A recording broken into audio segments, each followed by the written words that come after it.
All right, guys, so now we're on step 3 of the process costing process. And so step 3 is talking about determine the cost per equivalent unit. Now, I like this particular step because it's formula driven. So once we get our equivalent units in regards to direct materials and conversion costs, then we can just come up, use our formula and apply it that way.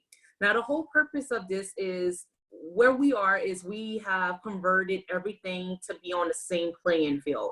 And now we have to assign the cost to it so then we can understand the financial aspect to it, because now we understood how much we touched in the month of July, because we have our gallons, work in process, you have your started and completed and your ending. So you have the physical flow of the inventory, but now we're trying to assign some kind of cost to it.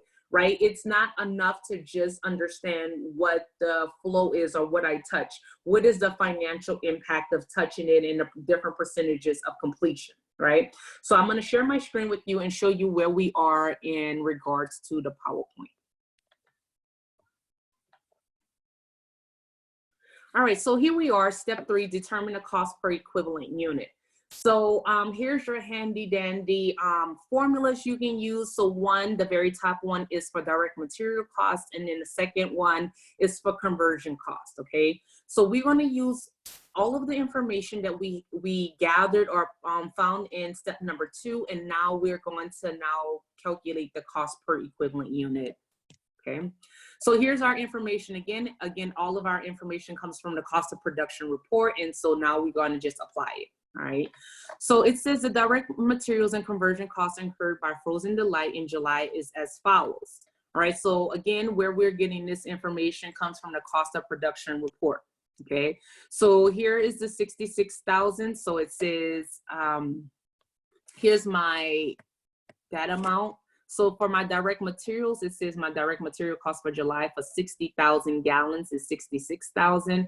And then as far as conversion costs, we're only looking at one huge distinction I need to make is we're only looking at the cost incurred for for this period. We're gonna handle your beginning working process like this that came over later. Okay, but we're only trying to look at the costs that we incurred in this period. This came over from June. Okay, we're going to deal with that in the next step. All right, and so then as far as our conversion costs, it tells us our direct labor is 10,500, which we get from here, and then our the factory overhead we applied in July is here. Okay, so that's what we're all trying to account for as far as our cost per equivalent unit. Okay. Now from here, we're going to use our formula. So here's our direct materials cost per equivalent unit. So it says the total direct material cost for the period. So we've already established that is our 66,000. And then we're going to divide it by our total equivalent units for of direct material. Now that was found in step number 2.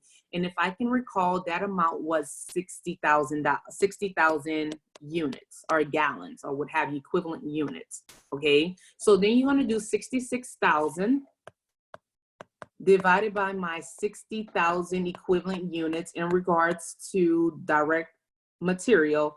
And then you should come up with $1. There we go, and 10 cents per equivalent unit. Okay. Now we're going to do the same thing for conversion cost. Okay. So conversion cost, we are going to take our total conversion cost, remembering that conversion cost consists of direct labor and factory overhead. So that total amount here is $17,775.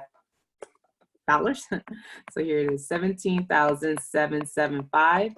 And then we're going to divide that by our total equivalent units in regards to conversion costs. Now, if I can, if you look back over the prior slide, that amount comes out to 59,250. Come on. Okay. So if we did that calculation, right, our conversion cost per equivalent unit comes out to 30 cents. Okay. All right.